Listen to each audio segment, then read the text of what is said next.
स्वागत है students. Question दिया हुआ है कि in the figure the block of mass m attached to the spring of stiffness k is in contact with the completely elastic wall. ठीक है, तो ये जो ब्लॉक है ना, इसका मास m है और यहाँ पर ये स्प्रिंग है, इसका स्प्रिंग कांस्टेंट k है। ये इस वॉल के साथ कांटेक्ट में है and the compression in the spring is e। ये जो स्प्रिंग है ये e कंप्रेस्ड है अभी फिलहाल, मतलब कि इसका जीरो पोजीशन कहीं यहाँ पे है और इससे ये e कंप्रेस्ड है। The spring is compressed further by E by displacing the block towards left and then released। मतलब पहले तो ये जो इसका नेचुरल लेंथ था स्प्रिंग का, उससे E compressed था, इसको और E compressed करके छोड़ दिए। तो कॉलिजन होगा ब्लॉक और वॉल में, कंप्लीटली इलास्टिक लेना है कॉलिजन को। टाइम पीरियड ऑफ ऑसिलेशन बताना है ब्लॉक का कितना होगा।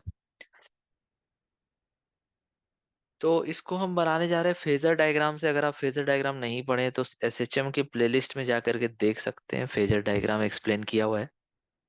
तो पहले एक सर्कल बना लो। ये जो सर्कल है इसको चार पार्ट में बांट दो।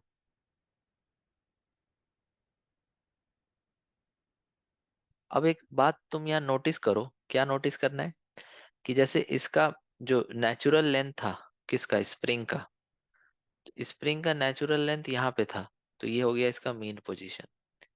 अभी थोड़ी देर के लिए ऐसा एज्यूम करो कि दीवार है ही नहीं, तो ये इससे कितना कंप्रेस्ड है, ई। फिर इसको और ई कंप्रेस कर दिए, तो यहां तक ला करके छोड़ दिए, मतलब ये इसका बन जाएगा नेगेटिव एक्सट्रीम।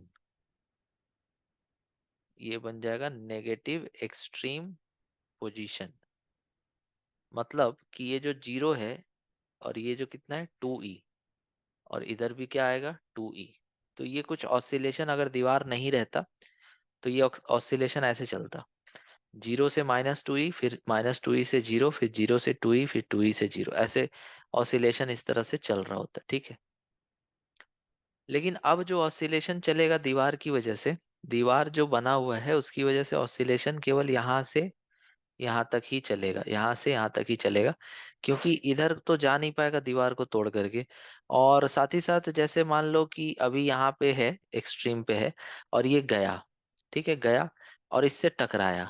टकराने के बाद जितना वेलोसिटी से गया था उतना ही से लौट जाएगा। और अगर मान लो दीवार नहीं रहता तो ये यहाँ से जाता और इधर जाता और फिर इधर आता, और यहाँ पर जितना वेलोसिटी था पहले जाते टाइम उतना ही हो जाता। मतलब कि इस दीवार के होने से फर्क क्या पड़ रहा है, तो इस दीवार के होने से ये फर्क पड़ रहा है कि इधर का टाइम तुमको बस नहीं मिलेगा, क्योंकि वो कवर हो ही नहीं रहा डिस्टेंस, केवल यहाँ से यहाँ, यहाँ से यहाँ ऐसे मोशन चल रहा है ऑसिलेशन का। तो अगर हम केवल इस पार्ट का आने जाने का टाइम पता कर ले तो मेरा काम हो जाएगा।